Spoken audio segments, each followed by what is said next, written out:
കുഞ്ഞിച്ചു മീനസാൻ welcome back to another video. ഞാൻ നിങ്ങളുടെ സ്വന്തം എക്സ്ട്രാ കൊമിക്സോ. നമ്മൾ ഇന്ന് നോക്കാൻ പോകുന്നത് ദി ബിഗിനിങ് ആഫ്റ്റർ ദി എൻഡിൻ്റെ എപ്പിസോഡ് 9 ആണ്, സീസൺ 2. പിന്നെ ഒരു കാര്യം, നമുക്ക് ഒട്ടും തന്നെ സപ്പോർട്ട് ഇല്ലാത്തൊരു സീരീസ് ആണ് the beginning after the end. അതുകൊണ്ട് തന്നെ ഈ വീഡിയോ കാണുന്നവരെങ്കിലും നന്നായിട്ട് നമ്മളൊന്ന് സപ്പോർട്ട് ചെയ്യാനായിട്ട് നോക്കുക. കാര്യം നിങ്ങളുടെ സപ്പോർട്ട് ഉണ്ടെങ്കിൽ മാത്രമേ ഏതൊരു സീരീസ് ആയാലും മുന്നോട്ട് കൊണ്ടുപോകാൻ പറ്റത്തുള്ളൂ എന്ന് നിങ്ങൾക്ക് നന്നായിട്ട് തന്നെ അറിയാവുന്നതാണ്. അതുകൊണ്ട് തന്നെ ഇപ്പം തന്നെ ലൈക്ക് ചെയ്യാനും സബ്സ്ക്രൈബ് ചെയ്യാനും നിങ്ങളുടെ ഫ്രണ്ട്സിന് നമ്മുടെ ഈ വീഡിയോ ഒന്ന് ഷെയർ ചെയ്ത് കൊടുക്കാനും മറക്കണ്ട. അങ്ങനെ ഈ എപ്പിസോഡ് തുടങ്ങാൻ നേരത്ത് നമുക്കൊരു ക്യാരവനാണ് കാണാൻ സാധിക്കുന്നത്. അതിൻ്റെ അകത്താട്ടെ നമ്മുടെ പ്രിൻസ് കർട്ടസ് ഇരിപ്പുണ്ടായിരുന്നു. പുള്ളിക്കാരൻ പറയുന്നുണ്ട്, അല്ല അമ്മയുടെ അച്ഛൻ്റെ അടുത്തേക്ക് പോകാനായിട്ട് നമ്മൾ ഇത്രയും കറങ്ങേണ്ട ആവശ്യമുണ്ടോ? എന്നോട് ക്ഷമിക്കൂ, നമ്മൾ എന്തായാലും കറങ്ങേണ്ടിയിരിക്കുന്നു. കാര്യം ഈ ഒരു പ്രോഗ്രാം എന്ന് പറയുന്നത് ടൈറ്റ്ലി സെക്യൂർഡ് ആണ്. അതുകൊണ്ട് തന്നെ മാജിസ്ട്രേറ്റ് നിങ്ങളുടെ കംഫർട്ട് അനുസരിച്ച് മാത്രമേ എനിക്ക് മുന്നോട്ട് കൊണ്ടുപോകാൻ സാധിക്കത്തുള്ളൂ. അത് മാത്രമല്ല, പ്രിൻസ് കാത്തലിൻ പറഞ്ഞായിരുന്നു പുള്ളിക്കാരിക്ക് ആവശ്യമില്ലാത്ത ഒരു അറ്റൻഷൻ്റെ ആവശ്യമില്ലെന്ന്. ആ ടൈമിൽ പുള്ളിക്കാരി പറയുന്നുണ്ട്. ഞാൻ അതേപോലെ മറ്റൊരു കാര്യം കൂടെ പറഞ്ഞായിരുന്നു, എനിക്കിവിടെ വരാൻ ഒരു ആഗ്രഹവുമില്ലെന്ന്. ആ ടൈം പുള്ളിക്കാരൻ പറയുന്നുണ്ട്, അല്ലെങ്കിൽ നിനക്ക് അങ്ങനെയാണല്ലോ, നിനക്ക് ഈ റോയൽ ഫാമിലിയുടെ പരിപാടിക്കൊന്നും വരാൻ ഒരു ആഗ്രഹമില്ലല്ലോ. അപ്പോൾ അവൾ തിരിച്ചു പറയുകയും ചെയ്യും, അത് പിന്നെ അത് നല്ല വർത്താനാണ് പറഞ്ഞത്. കാര്യം നീ എന്നെ വിളിച്ചത് തന്നെ അവസാനം നിൻ്റെ കൂടെ വരാമെന്ന് പറഞ്ഞിരുന്ന ആ ഒരു പെണ്ണ് നിന്നെ ചതിച്ചുകൊണ്ടല്ലേ. അതൊന്നും പറഞ്ഞിട്ട് കാര്യമില്ലെന്ന് പറയാൻ നേരത്താണ് പെട്ടെന്ന് പുള്ളിക്കാരി നമ്മുടെ ആർത്തറിനെ ശ്രദ്ധിക്കുന്നത്. പിന്നെ കാണിക്കുന്നത് നമ്മുടെ വിൻസെന്റിനെയാണ്. പുള്ളിക്കാരൻ്റെ ടെൻഷൻ അടിച്ചുകൊണ്ടിരിക്കുകയാണ്. കാര്യം പുള്ളിക്കാരൻ ആദ്യമായിട്ടാണ് ആർത്തറിനെ ഇത്രയും ദേഷ്യത്തിൽ കാണുന്നത്. ഇങ്ങനെ പോയി കഴിഞ്ഞാൽ ആ പിള്ളേർ ഉറപ്പായിട്ടും ആർത്തറിൻ്റെ കൈ കൊണ്ട് മരിക്കുമെന്ന് അവൻ ഉറപ്പായിരുന്നു. അടുത്ത സെക്കൻഡ് തന്നെ അവൻ നേരെ ആർത്തറിൻ്റെ വട്ടം കയറി നിൽക്കുന്നുണ്ട്. എന്നിട്ട് പറയും ചെയ്യും, മര്യാദക്കെല്ലാം പിരിഞ്ഞു പോകാൻ നോക്ക്, അല്ലെങ്കിൽ ഇവിടെ ആർക്കെങ്കിലും എന്തെങ്കിലും പറ്റും കേട്ടോ. എന്നിട്ട് ആ സമയത്ത് തന്നെ ആർത്തനെടുക്കുക പറയുന്നുണ്ട്, എടാ ഒന്ന് മര്യാദയ്ക്ക്, അവർ പിള്ളേരാണ്, എജിന് വലിയ കുഴപ്പമൊന്നുമില്ലല്ലോ, നീ എന്താണ് ഇങ്ങനെ ചെയ്യുന്നത്? ഈ ടൈമിലോട്ട് ബാക്കിയുള്ളവർ നമ്മുടെ വിൻസനെ കളിയാക്കുന്നുണ്ട്. അതുകൊള്ളാം, ഒരു കേളവൻ വന്ന് ആ പയ്യനെ രക്ഷിക്കാൻ നോക്കുന്നു. ഇത് കണ്ടിട്ട് തന്നെ നാണക്കേട് തോന്നില്ലേ? ഈ ടൈമിൽ അവൻ പറഞ്ഞിട്ടുണ്ട്, എടാ നായകളെ, ഞാനൊക്കെ നിന്നെയാണ് രക്ഷിക്കാൻ നോക്കുന്നത്. അങ്കിൾ വിൻസെൻ്റ്, എന്താ മോനെ അങ്ങോട്ട് മാറി നിൽക്കുമല്ലേ? ഇത് കേൾക്കാൻ നേരത്തെ തന്നെ വിൻസെൻ്റ് തെറിച്ചു. പുള്ളിക്കാരൻ മാറി നിന്നിട്ട് പറയുന്നുണ്ട്, ചെല്ലി മോൻ ചെല്ലി. ആ ടൈമിൽ തന്നെ അവനൊരു കാര്യം ഉറപ്പായി, ബാക്കിയുള്ള കാര്യത്തിൽ ഒരു തീരുമാനമായിരുന്നു. ഈ സമയത്ത് ഒരുത്തൻ ഒരു വടി എടുത്തിട്ട് നമ്മുടെ തന്നെ അടിക്കാനായിട്ട് വരുന്നുണ്ട്. ഒരു ഒറ്റടിയിൽ കാണിച്ചു തരാമെന്നും പറഞ്ഞാണ് വരുന്നെങ്കിലും അടുത്ത സെക്കൻഡ് തന്നെ ആർത്തർ അവൻ്റെ മുഖത്ത് നോക്കി നല്ലൊരു വീക്ക് കൊടുത്തിട്ടുണ്ട്.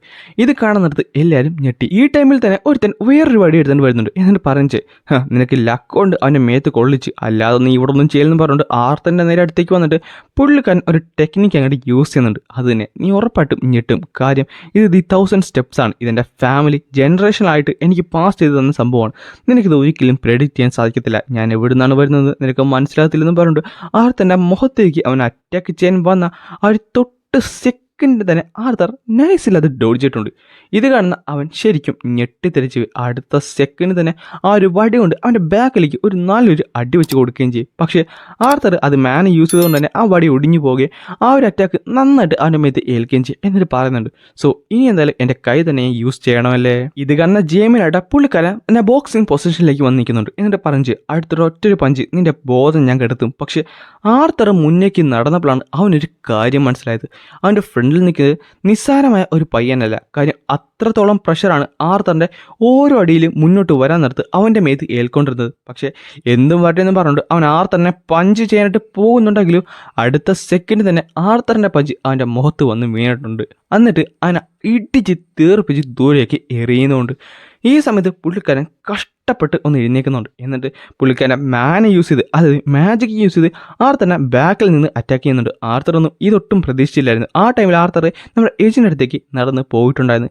എന്നാൽ പെട്ടെന്ന് ഒരു സാധനം വന്ന് അത് ബ്ലോക്ക് ചെയ്തിട്ടുള്ളത് അത് മറ്റാരുമില്ലായിരുന്നു, നമ്മുടെ പ്രിൻസസ് കാത്തലിനായിരുന്നു. എന്താണ് ഇതിൻ്റെ കറുത്തെന്ന് നമ്മുടെ പ്രിൻസ് കർട്ടസ് ചോദിക്കുന്നുണ്ട്. ഇത് കാണുന്നത് അവരൊന്നും ഞെട്ടി. കാര്യം തൊട്ടു ഫ്രണ്ടിൽ നിൽക്കുന്നത് പ്രിൻസ് കർട്ടസും അതേപോലെ പ്രിൻസസ് കാത്തലിനുമാണ്. അവർ നേരെ തല കുമ്പിട്ട് താഴെ നിൽക്കുന്നുണ്ട്. എന്നിട്ട് പറയുന്നുണ്ട്, യുവർ മാജസ്റ്റി, ഞാനും എൻ്റെ ഫ്രണ്ട്സും ഇവിടെ ചുമ്മാ നിൽക്കുമായിരുന്നു, ഞങ്ങൾ ഓരോന്നൊക്കെ പറഞ്ഞുകൊണ്ടിരിക്കുമായിരുന്നു. ആ ടൈമിലാണ് അവൻ പെട്ടെന്ന് ഇവിടേക്ക് വന്ന് ഞങ്ങളൊക്കെ തല്ലിക്കൂട്ടാൻ നോക്കിയത്. ഈ ടൈമിൽ നമ്മുടെ ഏജിന് പറയുന്നുണ്ട്, അത് കള്ളമാണ്. എന്നാൽ അത് കേട്ട പാതി കേൾക്കാത്ത പാതി നമ്മുടെ ആർത്തൻ്റെ നേരെ നമ്മുടെ കർട്ടസ് ചൂടാകുന്നുണ്ട്. ഈ ടൈമിൽ കാതലും പറയുന്നുണ്ട്, എൻ്റെ പൊന്നുമണ്ട, നീ ആരെങ്ങനെ കണ്ണടിച്ച് വിശ്വസിക്കാൻ പാടില്ല. ഈ ടൈമിൽ ആർത്തർ പറയുന്നുണ്ട്, നീയൊക്കെ എന്നടാ കളിയാക്കോണ. ഈ സമയത്ത് നമ്മുടെ ജെയിമിൽ പറയുന്നുണ്ട്, നീ തീർന്നടാ, ഒരു പ്രിൻസിൻ്റെ നേരാണ് നീ ഇങ്ങനെ സംസാരിക്കുന്നത് പറയുന്ന നേരത്ത് ആ ഒരു റോയൽ ഗാർഡ് നമ്മുടെ ആർത്തൻ്റെ കയ്യിൽ കയറി പിടിച്ചിട്ട് പറയുന്നുണ്ട്, നിനക്ക് എത്ര ധൈര്യം കൊണ്ടിട്ടാണ് പ്രിൻസിൻ്റെ അടുക്കാൻ നീ ഇത്ര ക്യാഷ്വലായിട്ട് സംസാരിച്ചത്? എന്നാൽ ആർത്തറാട്ടെ അവൻ്റെ കൈ പിടിച്ച് തിരിച്ചിട്ട് പറയുകയും ചെയ്യും, എന്നോട് ക്ഷമിക്ക്, എനിക്ക് നന്നായിട്ട് ദേഷ്യം വരുന്നുണ്ട്. കാര്യം യുവമാർ പറയുന്നത് അതേപോലത്തെ കാര്യമാണ്. ആ റോയൽ ഗാർഡ് തന്നെ ഞെട്ടി. കാര്യം ഇത്രയും ചെറിയ പയ്യൻ എങ്ങനെയാണ് ഇത്രയും സ്ട്രോങ്ങർ ആയെന്ന് അവനൊന്ന് ആലോചിച്ചു. പെട്ടെന്ന് വിൻസെൻ്റ് ഇടയ്ക്ക് കയറിയിട്ട് പറയുന്നുണ്ട്, എന്നോട് ക്ഷമിക്കുക, എൻ്റെ നെഫ്യൂ എപ്പോഴും അങ്ങനെയാണ്. അവൻ പെട്ടെന്ന് ദേഷ്യപ്പെട്ടു. ആ പയ്യന്മാർ പറഞ്ഞത് കള്ളമാണ്. ഈ സമയത്താണ് നമ്മുടെ പ്രിൻസ് കർട്ടസ് അവൻ ശ്രദ്ധിക്കുന്നത്, അല്ല വിൻസെന്റ് അങ്കിൾ താങ്കൾ എന്നോട് ചെയ്യുന്നത്? അപ്പോൾ പുള്ളിക്കാരൻ പറഞ്ഞുണ്ട്, ഞങ്ങളിവിടെ കുറച്ച് കാര്യങ്ങളൊക്കെ വേണ്ടി വന്നതാണ്. ആ സമയത്താണ് ഇത് ഈ ഒരു പയ്യനെ അവന്മാർ ബുള്ളി ചെയ്യുന്നതായിട്ട് കണ്ടത്. എന്നാൽ ഇത് കേൾക്കാൻ നിർത്ത് നമ്മുടെ കർട്ടസിന് ദേഷ്യം വരും. നീയൊക്കെ എന്നെ പറ്റിക്കാൻ നോക്കിയോ? നിന്റെ പേരെന്താണ്? ഞാൻ ജേമേലാണ്. ഞാൻ ഹൗസ് ട്രൈഡന്റെ ആദ്യത്തെ പുത്രനാണ്. ഹൗസ് ട്രൈഡന്റോ? ഇത് കുറച്ച് കോംപ്ലിക്കേറ്റഡ് ആയിക്കൊണ്ടിരിക്കുകയാണല്ലോ. എന്തായാലും ഒരു കാര്യം ഉറപ്പാണ്, അവൻ എന്തായാലും നല്ല ലീത്തലുള്ള മാജിക്കാണ് യൂസ് ചെയ്തത്. അതെന്തായാലും ഫോർബിഡൻ്റ് ആണ്. പക്ഷേ അവൻ്റെ ഫാമിലിയും സൈറസ് അക്കാഡമിയുള്ള ഒരു ബന്ധം വെച്ച് ഇതിവിടെ ഒന്നും തന്നെ ചെയ്യാൻ സാധിക്കുന്നതല്ല. ആ ടൈമിൽ പെട്ടെന്ന് നമ്മുടെ പ്രിൻസസ് സംസാരിക്കാൻ വേണ്ടി പോയപ്പോൾ പെട്ടെന്ന് നമ്മുടെ കർട്ടസ് ആയിട്ട് എൻ്റെ ഇടയ്ക്ക് കയറി നിന്നിട്ട് പറയുന്നുണ്ട്, എന്തായാലും കുഴപ്പമൊന്നുമില്ല, ഇവിടെ ആർക്കും വലിയ പ്രശ്നമൊന്നും വന്നിട്ടില്ലല്ലോ, എന്തായാലും നമുക്കിത് ഇവിടെ കൊണ്ട് തീർക്കാം. ഈ സമയം നമ്മുടെ ജെയിമിലെ തല കുനിച്ച് നിൽപ്പുണ്ടെങ്കിൽ അവൻ പറയുന്നുണ്ട്, അത് അങ്ങനെ തന്നെ വരൂ. നീയൊക്കെ റോയൽ ഫാമിലി ആണെങ്കിലും എൻ്റെ ഫാമിലിയായിട്ടുള്ള ഇവിടുത്തെ ബന്ധം വെച്ച് നിങ്ങൾക്ക് ഒന്നും ചെയ്യാൻ സാധിക്കത്തില്ല. അങ്കിൾ വിൻസെന്റ്, താങ്കളിൽ 2-way കമ്മ്യൂണിക്കേഷൻ സ്ക്രോളില്ലേ? ഉണ്ട്. എന്ത് പറ്റി? ഇത് കേൾക്കാനത്ത് നമ്മുടെ ജെയിമിൽ തലപൊക്കി നോക്കുന്നുണ്ട്. അപ്പോൾ ആർത്തർ പറയുന്നുണ്ട്, ജസ്റ്റ് എനിക്ക് ഒരാളെ കമ്മ്യൂണിക്കേറ്റ് ചെയ്യാനാണെന്ന് പറഞ്ഞുകൊണ്ട് സിന്ധ്യ ഗുഡ്സ്കാനെ വിളിക്കുന്നുണ്ട്. അപ്പോൾ നമ്മുടെ ജെയിമിൽ പറയുന്നുണ്ട്, എടാ മണ്ട, ആർക്കാണ് ഇത്രയധികം ധൈര്യമുള്ളത് സൈറസ് അക്കാഡമിയുടെ ഡയറക്ടറിനെ നേരിട്ട് വിളിക്കാനായിട്ട്? ആ സമയത്ത് പുള്ളിക്കാരി പറയുന്നുണ്ട്, വിൻസെന്റ്, ഞാൻ പറഞ്ഞിട്ടില്ലേ എന്നെ ഇങ്ങനെ വിളിക്കല്ലെന്ന്. ഇത് ഞാൻ ആർത്തറാണ്. ആർത്തർ, നീ ആയിരുന്നോ? എന്നൊക്കെയുണ്ട്, സുഖമായിട്ടിരിക്കുന്നല്ല, എത്ര നാളെ കണ്ടിട്ട്? പെട്ടെന്ന് തന്നെ പുള്ളിക്കാരുടെ ടോണൊക്കെ ഒന്ന് ചേഞ്ച് ആയിട്ടുണ്ട്. ഞാൻ വിളിച്ചത് ജെയിമിൽ ട്രൈഡൻ എന്ന് പറഞ്ഞ ഒരു പയ്യനുണ്ട്. അവനും പിന്നെ അവൻ്റെ കുറച്ച് ഫ്രണ്ട്സിനെ നിങ്ങൾ എന്തൊക്കെ വന്നാലും നമ്മുടെ സൈറസ് അക്കാഡമിയിൽ നിന്ന് എക്സ്പെൽ ചെയ്യണം. കാര്യം അവർ ലീത്തലുള്ള മാജിക് സിറ്റിയിൽ യൂസ് ചെയ്ത്, അത് മാത്രമല്ല അവർ കുറച്ച് പേരെ ബുള്ളിയും ചെയ്തു. ഇതൊക്കെ കാണത്ത് പുള്ളിക്കാർ പറയുന്നുണ്ട്, ഒന്ന് വെയിറ്റ് ചെയ്തേ, ജെയിമിൽ ട്രൈഡൻ എന്നല്ലേ പറഞ്ഞത്? അതത്ര എളുപ്പമായിരിക്കത്തില്ല. ആ ടൈമിൽ പുള്ളിക്കാരൻ പറയുന്നുണ്ട്, അങ്ങനെ തന്നെ. അല്ല, നീ ഡയറക്ടറിൻ്റെ ആരാണെങ്കിലും കൊള്ളാം, ഞങ്ങളുടെ ഫാമിലി സ്കൂളിലുള്ള ബന്ധം അത്രക്ക് ടൈറ്റാണ്. ആ ടൈമിൽ അത്ര പറയുന്നുണ്ട്, ഞാൻ നിങ്ങളുടെ സ്കൂളിൽ ചേരണമെങ്കിൽ മതി. ആ സെക്കൻഡ് തന്നെ പുള്ളിക്കാരി അത് തീരുമാനിച്ചു. അവന്മാരെ എക്സ്പെൽ ചെയ്ത് കഴിഞ്ഞു. ഇത് കേൾക്കാൻ നേരത്ത് അവരെല്ലാവരും ഒന്ന് ഞെട്ടി. പിന്നെ കാണിക്കുന്നത് അവൻ്റെ അമ്മ അവനെ വിളിച്ച് നന്നായിട്ട് വഴക്കെടുന്നതാണ്. അതേസമയം തന്നെ നമ്മൾ ആർത്തൻ്റെ അടുക്കെ കർട്ടസ് ഒന്ന് പറയുന്നുണ്ട്, എടാ എന്നോട് ക്ഷമിക്ക്, എൻ്റെ ബിഹേവിയർ ശരിക്കും മോശമായിരുന്നു. ഒരു ഫ്രണ്ട്സ് ഒരിക്കലും ഇങ്ങനെ ചെയ്യാൻ പാടില്ല എന്ന് എനിക്കറിയാം. അല്ല, എന്നോടാണ് ക്ഷമിക്കേണ്ടത്. എൻ്റെ ഇമോഷൻസ് എന്നെ വിട്ടുപോയില്ല. ഞാൻ എന്തായാലും എൻ്റെ ഇമോഷൻസ് ഒന്നും ആലോചിക്കാതാണ് ചിന്തിച്ചത്. അത് കഴിയുന്നത് പുള്ളിക്കാരൻ അതിൻ്റെ ക്യാരവനിൽ കയറുന്നുണ്ട്. ഈ ടൈമിൽ പറയുന്നുണ്ട്, ഇവൻ ആദ്യം കണ്ടപ്പോൾ എനിക്ക് തോന്നിയത് ഇവൻ ശരിക്കും സ്ട്രേഞ്ച് ആണ്. ഈ ടൈമിൽ പെട്ടെന്ന് നമ്മുടെ പ്രിൻസസ് ചോദിക്കുന്നുണ്ട്, അല്ല നീ ഫ്രീ ആണെന്നുണ്ടെങ്കിൽ നമുക്ക് എന്തായാലും ഒരു കപ്പ് ഓഫ് ടീ കുടിക്കാൻ പോയാലോ? ആ ടൈമിൽ ആർത്തർ പറയുന്നുണ്ട്, പിന്നെന്താ, അങ്ങനെയാണെന്നുണ്ടെങ്കിൽ നമുക്ക് എന്തായാലും സ്കൂളിൽ വെച്ച് കാണാമെന്ന് പറയുകയും ചെയ്യും. ഇത് കാണാത്തത് എല്ലാവരും ഒന്ന് ഞെട്ടി. പിന്നെ കാണിക്കുന്നത് സൈറസ് അക്കാഡമിയുടെ ആ ഒരു ഫ്രണ്ട് ഹാളാണ്. അവിടെ ഒത്തിരിയധികം പേര് വന്നിപ്പോണ്ട്. ആ ടൈമിൽ ആർത്തരം അവിടെ ഉണ്ട്. അവൻ പറയുന്നുണ്ട്, എനിക്ക് അറിഞ്ഞൂടാ ഇവിടെയുള്ളവരൊക്കെ എങ്ങനെ ഇത് പ്രതികരിക്കുമെന്ന്. കാര്യം ഇവരെല്ലാവരും എന്തായാലും പുതിയൊരു കോണ്ടിനെൻറ്റിനെ പറ്റി അറിയാൻ പോകുവാണ്. പക്ഷേ എന്നെ ഏറ്റവും കൂടുതൽ വിഷമിപ്പിക്കുന്ന കാര്യം എന്താണെന്ന് വെച്ചാൽ, ഞാൻ ചെയ്തത് ശരിയായിട്ടുള്ള കാര്യമാണോ? എന്തായാലും ആ കോണ്ടിനെൻറ്റിലുള്ള ആൾക്കാർ ഞങ്ങളെ സ്പൈ ചെയ്യുമായിരുന്നു. അത് മാത്രമല്ല അവർ ശരിക്കും അഡ്വാൻസ് ആണ്. ഇനി എന്തായാലും അവർ ഞങ്ങളെ പേടിച്ചിട്ടാണോ അതോ അവരെന്തെങ്കിലും മറ്റു ഉദ്ദേശത്തോടെയാണ് ഇവിടെ ഒന്ന് സ്പൈ ചെയ്യുന്നത്? ഞാൻ ചെയ്ത കാര്യം ശരിയാണെന്ന് ആർത്തർ ആലോചിക്കുന്നുണ്ട്. ആർത്തർ നന്നായിട്ട് തന്നെ അതിൽ കിടന്ന് ആലോചിക്കുന്നുണ്ട്. ഈ ടൈമിൽ നമ്മുടെ ആലീസ് ചോദിക്കുന്നുണ്ട്, ആർത്തർ എന്ത് പറ്റി, നീ കുറച്ച് വിഷമിച്ചിരിക്കുവാണല്ലോ? ഒന്നുമില്ലമ്മ. ആ ടൈമിൽ പുള്ളിക്കാരി പറയുന്നുണ്ട്, ചില സമയങ്ങളിൽ ഞാൻ ശരിക്കും ആലോചിക്കും നീ ഒരു 12 വയസ്സുള്ള കൊച്ചാണോ എന്ന് തന്നെ. എന്നിട്ട് പുള്ളിക്കാരിൻ്റെ നേരെ പിടിച്ചിട്ട് പറയുന്നുണ്ട്, നീ എത്ര വലുതായാലും ഞാൻ എപ്പോഴും നിന്നെക്കുറിച്ച് ആലോചിച്ച് വിഷമിക്കും. അതുകൊണ്ട് നീ ഇങ്ങനെ വിഷമിച്ചിരിക്കുന്നു വേണ്ട കേട്ടോ. ആ ടൈമിൽ തന്നെ ആർത്തർ തൻ്റെ കൈ ഒന്ന് മുറുക്കി പിടിച്ചിട്ട് പറയുന്നുണ്ട്, അമ്മ എനിക്കൊരു കുഴപ്പമില്ല, എന്തായാലും താങ്ക്സ്. പിന്നെ കാണിക്കുന്നത് ആ ഒരു വലിയൊരു അനൗൺസ്മെൻ്റ് ആണ്. എൻ്റെ പ്രിയപ്പെട്ട മനുഷ്യർക്കും ഡോഗ്സിനും എൽഫ്സിനും എല്ലാവർക്കും ഇവിടേക്ക് സ്വാഗതം. ഞാനാണ് ബ്ലേഡിയൻ ഗ്ലൈഡർ. എന്നെ നിങ്ങൾക്ക് എല്ലാവർക്കും അറിയാമെന്ന് വിശ്വസിക്കുന്നു. ഞാൻ എന്തായാലും ഇന്നിവിടെ നിൽക്കുന്നത് സാപ്പിൻ്റെ രാജാവ് എന്ന രീതിയിലല്ല. ഞാനിന്നിവിടെ റെപ്രസെൻറ്റ് ചെയ്യുന്നത് ഈ ഒരു വലിയ കോണ്ടിനെൻ്റ് ആയിട്ടുള്ള ഡിക്കാത്തനെ തന്നെയാണ്. എൻ്റെ കൂടെയായിട്ട് നമ്മുടെ എൽഫ്സിൻ്റെ രാജാക്കന്മാരും അതേപോലെ ഡോഗ്സിൻ്റെ രാജാക്കന്മാരും ഉണ്ട്. ഇന്നൊരു മെമ്മറബിൾ ഡേ ആയിരിക്കും. ഇന്നെന്തായാലും ഒരു പുതിയൊരു തുടക്കം കുറിക്കാൻ പോകുവാണ്. നമുക്ക് എല്ലാവർക്കും അറിയാം, വർഷങ്ങളായി നൂറ്റാണ്ടുകളായി നമ്മുടെ ഇടയിൽ വലിയ ശത്രുത തന്നെയാണുള്ളത്. എൽസുമായിട്ട് നമ്മൾ അടുക്കാറ് പോലും അല്ലായിരുന്നു, ഡോഗ്സുമായിട്ട് നമ്മൾ ബിസിനസ് പാർട്ട്നേഴ്സ് മാത്രമായിരുന്നു. പക്ഷേ ഇനി അങ്ങനെയല്ല, നമ്മളതെല്ലാം മാറ്റാൻ സമയമായിരിക്കുന്നു. കഴിഞ്ഞ 3 വർഷമായി ഞങ്ങൾ അതിനുവേണ്ടി പരിശ്രമിക്കുമായിരുന്നു. കഴിഞ്ഞ 2 വർഷത്തിന് മുമ്പ് ഞങ്ങളെല്ലാം അത് തീരുമാനിച്ചു. കുറച്ചധികം അഡ്വഞ്ചേഴ്സും ബാക്കിയുള്ളവരായിട്ട് ഞങ്ങളത് തീരുമാനിക്കുകയുണ്ടായി. നമ്മളെല്ലാവരും ഒറ്റക്കെട്ടായി ഇനി മുന്നോട്ട് പോകണമെന്ന്.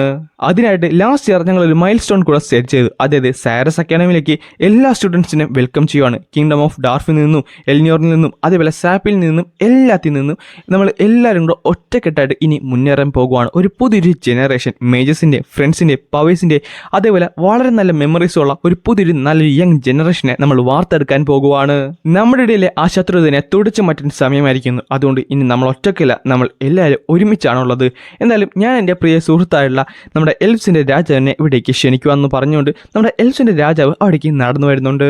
എൻ്റെ പ്രിയപ്പെട്ടവരെ, ഞാനിന്ന് ഇവിടേക്ക് വന്നിട്ടുള്ളത് എൻ്റെ റേസിന് വേണ്ടി സംസാരിക്കാൻ മാത്രമല്ല, പകരം നമ്മുടെ ഈ ഒരു കോണ്ടിനെൻറ്റിന് വേണ്ടി സംസാരിക്കാനാണ്. എന്നാൽ അതിനു മുമ്പ് തന്നെ എനിക്ക് കുറച്ചധികം കാര്യങ്ങൾ നിങ്ങളോട് പറഞ്ഞു തരണമെന്നുണ്ട്. ആൻഡ് ആ ഒരു അസൈൻമെൻറ്റ് ഞാനാണ് ഫുൾഫിൽ ചെയ്യാൻ പോകുന്നത്. നിങ്ങൾക്ക് എല്ലാവർക്കും അറിയാവുന്ന പോലെ നമ്മുടെ ഹോംലാൻഡാണ് ഡിക്കാത്തൻ. ആൻഡ് ഈ ഒരു സ്ഥലത്ത് വളരെയധികം ഡേഞ്ചറസ് ആയിട്ടുള്ള ആരും എക്സ്പ്ലോർ ചെയ്യാത്ത കുറേ സ്ഥലങ്ങളുണ്ടെന്ന് നമുക്ക് നന്നായിട്ട് തന്നെ അറിയാം. പക്ഷേ അതിലുപരി അതിലും വലിയ ഡേഞ്ചറസും മിസ്റ്റീരിയസും ആയിട്ടുള്ള പല സ്ഥലങ്ങളുമുണ്ടെന്ന് നിങ്ങൾ ആരെങ്കിലും വിശ്വസിക്കുമോ? നിങ്ങൾ പലരും ചിലപ്പോൾ കേട്ട് കാണും. എന്തായാലും ആ കേട്ട കാര്യം ഞാനിവിടെ ഒഫീഷ്യലി കൺഫേം ചെയ്യാൻ പോകുവാണ്. എന്തായാലും ഇന്ന് ഞാനത് ഫോർമലി അനൗൺസ് ചെയ്യുവാണ്. നിങ്ങൾ പലരും കേട്ടത് ശരിയാണ്. നമ്മുടെ ഡിക്കാത്തനല്ലാതെ മറ്റൊരു വലിയൊരു കോണ്ടിനെന്റ് കൂടിയുണ്ട്. ഇത് കേൾക്കാൻ നേരത്ത് എല്ലാവരും ഒന്ന് ഞെട്ടി. എല്ലാവരും പരസ്പരം സംസാരിക്കാനൊക്കെ തുടങ്ങി. ഈ ടൈമിൽ പുള്ളിക്കാരൻ പറയുന്നുണ്ട്, എല്ലാവരും ഒന്ന് ശാന്തരാക്കുക, ഞാൻ പറയുന്നത് ശ്രദ്ധിച്ച് കേൾക്കുക. നമ്മളെന്തായാലും ഇപ്പോൾ പരസ്പരം ചോദ്യം ചോദിക്കേണ്ട സമയമല്ല. എല്ലാവർക്കും ഒരേ ചോദ്യം തന്നെയാണ്, അതെങ്ങനെയായിരിക്കും എന്നൊക്കെ. പക്ഷേ അതിനു മുമ്പ് തന്നെ നമ്മൾ കുറച്ചധികം കാര്യങ്ങൾ പറയാനുണ്ട്. എന്നാൽ ഈ സമയത്തും പുറകിൽ നിന്ന് എല്ലാവരും സംസാരിച്ചുകൊണ്ടിരിക്കുകയാണ്. പുള്ളിക്കാരൻ എങ്കിലും പറയുന്നുണ്ട്, നമ്മുടെ ഇടയിലും ഇപ്പം നിൽക്കുന്ന ഈ ഒരു കോണ്ടിനെന്റ് ഫുൾ ഓഫ് മിസ്റ്ററീസും അഡ്വഞ്ചറും അതേപോലെ പോസിബിളായുള്ള ഡേഞ്ചർസും ഉണ്ട്. അതിന് നമുക്ക് നല്ലൊരു എവിഡൻസും കിട്ടിയിട്ടുണ്ട് ഇങ്ങനൊരു സ്ഥലം നിലനിൽക്കുന്നുണ്ടെന്ന്. പക്ഷേ നമ്മുടെ ടെക്നോളജി അനുസരിച്ച് നമുക്ക് ഇതുവരെ അവിടേക്ക് എത്തിപ്പെടാൻ സാധിക്കത്തില്ല. ഈ ടൈമിലാണ് പെട്ടെന്ന് നമ്മുടെ ഡാവ്സിന്റെ രാജാവ് അവിടേക്ക് എഴുന്നേറ്റ് വന്നിട്ട് പറയുന്നത്, ശബ്ദിച്ചു പോകരുത്. ഇത് കേൾക്കാൻ നേരത്തെ തന്നെ എല്ലാവരും സൈലന്റ് ആയിട്ട് മാറി. ആസ് അൽഡിയൻ പറഞ്ഞതുപോലെ തന്നെ നമ്മളെല്ലാവരും പുതിയൊരു കോണ്ടിനെന്റ് കണ്ടെത്തിയിരിക്കുവാണ്. ആൻഡ് ഈ ഒരു സമയത്ത് നമ്മൾ പരസ്പരം തല്ലുകൂടിയല്ല ചെയ്യേണ്ടത്, പരസ്പരം ചോദ്യങ്ങൾ ചോദിക്കുകയല്ല ചെയ്യേണ്ടത്. പകരം ഒറ്റക്കെട്ടായി ഒരു കോണ്ടിനെന്റിലെ ആൾക്കാരായിട്ട് നമ്മൾ മുന്നേറുകയാണ് ചെയ്യേണ്ടത്. അതുകൊണ്ട് തന്നെ ഞാനൊരു കാര്യം പറയാം, ഇനി എന്ത് വന്നാലും നമ്മളിതെല്ലാം ഒരുമിച്ച് നേരിടുന്നതാണ്. നമ്മളുടെ പുതിയൊരു ജനറേഷനെ നമ്മൾ നല്ലൊരു വഴി തന്നെ കാട്ടിക്കൊടുക്കേണ്ടതാണ്. അതുകൊണ്ട് തന്നെ ഞാനിവിടെ പ്രൗഡ്ലി ഒരു കാര്യം നിങ്ങളോട് പറയാൻ പോകുവാണ്. നമ്മൾ എന്തായാലും ഇത് ഒരുമിച്ച് തന്നെ മുന്നേറും. എന്താ നിങ്ങളാരും ഞങ്ങളുടെ കൂടെയല്ലേ? ഇത് കേൾക്കാനത്ത് എല്ലാവരും അത് കൈയടിച്ച് അത് പാസ്സാക്കുന്നുണ്ട്. എന്തായാലും 3 രാജ്യത്ത് നിന്നും ഞങ്ങൾ കുറച്ചധികം പേരെ സെലക്ട് ചെയ്തിട്ടുണ്ട്. ഈ 6 പേരായിരിക്കും ഇതിൻ്റെ അകത്ത് മെയിൻ റോള് വഹിക്കാൻ പോകുന്നത്. 3 രാജ്യത്തു നിന്നുള്ള ഏറ്റവും റോയൽ ഫാമിലിയിൽ നിന്നും അതേപോലെ കറേജിയസും ടാക്ടിക്ഫുള്ളും ഇന്റലിജന്റും പവർഫുൾ ആയുള്ള കുറച്ചധികം പേരാണ് ഞങ്ങളിവിടേക്ക് സെലക്ട് ചെയ്തിട്ടുള്ളത്. ഇവരായിരിക്കും ആ ഒരു റോള് വഹിക്കാൻ പോകുന്നത്. ആ ഒരു പുതിയ സ്ഥലത്തേക്ക് ചെന്ന് അവിടുത്തെ കാര്യങ്ങളും ബാക്കിയുള്ള കാര്യങ്ങളെല്ലാം പഠിക്കാൻ പോകുന്നത് ഇവരായിരിക്കും. പിന്നെ നമ്മുടെ ഒരു കോണ്ടിനെ മെയിനായിട്ട് ഡിഫെൻഡ് ചെയ്യാൻ പോകുന്നത് ഈ കൂട്ടത്തിലെ 6 പേരായിരിക്കും. അതുകൊണ്ട് ഈ 6 പേരെ ഞാൻ ഇവിടേക്ക് ക്ഷണിക്കുവാണ്. ആൻഡ് ഇവരെ 6 പേര് 6 ലാൻസസ് എന്നാണ് ഞങ്ങൾ വിളിക്കാൻ പോകുന്നത്. ആൻഡ് ഇവർ ഓരോരുത്തരും 3 കിങ്ഡത്തിനെ റെപ്രസെന്റ് ചെയ്യുന്നത്. ഈ ടൈമിലായിട്ട് അവർക്ക് കൊടുക്കാനായിട്ട് ഒരു എന്താ പറയുക മോതിരങ്ങൾ അവിടേക്ക് കൊണ്ടുവന്നിട്ടുണ്ട്. എന്നിട്ട് ആദ്യത്തെ ആളെ വിളിക്കുന്നുണ്ട് ആലിയ ട്രൈസ്കാൻ, രണ്ടാമത്തെ ആളെ വിളിക്കുന്നുണ്ട് വാരി ഔറേയി, മൂന്നാമത്തെ ആളെ വിളിക്കുന്നുണ്ട് ഓൾഫേഡ് വാർഡൻ, നാലാമത്തെ ആളെ വിളിക്കുന്നുണ്ട് എയ് ഗ്രിഫിൻ, അഞ്ചാമത്തെ ആളെ വിളിക്കുന്നുണ്ട് മിക്ക എർത്തുബൺ, ആൻഡ് ലാസ്റ്റ്ലി 6ാമത്തെ ആളെയും വിളിക്കുന്നുണ്ട് ബേറിയൻ വൈക്കസ്. ആൻഡ് ഇത് കേട്ടപ്പോൾ നമ്മുടെ ഇച്ചിരൊന്നും ഞെട്ടി. അവൻ വൈക്കസ് എന്നല്ലേ പറഞ്ഞത്, അതിനർത്ഥം ലൂക്കസ് വൈക്കസ്. എന്നിട്ട് പുള്ളിക്കാരൻ പറഞ്ഞുണ്ട്, അങ്ങനെ ഇതാണ് 6 ലാൻസസ്. ഇവരൊക്കെയാണ് നമ്മളെ പ്രൊട്ടക്ട് ചെയ്യാനായിട്ട് പോകുന്നത്. ഇവർ 6 പേരും റെപ്രസെന്റ് ചെയ്യുന്നത് നമ്മുടെ ഒറ്റൊരു കൺട്രിയായുള്ള ഡിക്ക തന്നെയായിരിക്കും എന്ന് പറഞ്ഞിട്ട് അവരെല്ലാവരും കൂടെ സെല്യൂട്ട് ചെയ്യുന്നുണ്ട്. ഈ ടൈമിലാണ് ആർത്തർ ആദ്യമായിട്ട് അവനെ കാണുന്നത്. അവൻ വെച്ചിട്ടുള്ള ആദ്യത്തെ ഗോൾ ലൂക്കസിന്റെ മുകളിലുള്ള ലൂക്കസിന്റെ പുറകിൽ നിൽക്കുന്ന അവന്റെ ആ ഒരു സ്റ്റെപ്പ് ബ്രദർ. ആൻഡ് അങ്ങനെയാണ് ഈ ഒരു എപ്പിസോഡ് ഞാനിവിടെ അവസാനിപ്പിക്കുന്നത്. ഗൈസ്, നന്നായിട്ട് സപ്പോർട്ട് കുറവാണ്. നന്നായിട്ടെന്ന് പറഞ്ഞാൽ നന്നായിട്ട്. കാര്യം യൂട്യൂബ് തന്നെ നമുക്ക് നോട്ടിഫിക്കേഷൻ തരാറുണ്ട് ഈ ഒരു പർട്ടിക്കുലർ സീരീസിന് ഒട്ടും തന്നെ സപ്പോർട്ട് ഇല്ലെന്ന്. കാര്യം അത്രത്തോളം ശോകമാണ്. അതുകൊണ്ട് തന്നെ നിങ്ങൾ വീഡിയോ കാണുന്നവരെങ്കിലും നന്നായിട്ട് സപ്പോർട്ട് ചെയ്യുക. ലൈക്ക് ചെയ്യാനും ഷെയർ ചെയ്യാനും സബ്സ്ക്രൈബ് ചെയ്യാനും മറക്കണ്ട.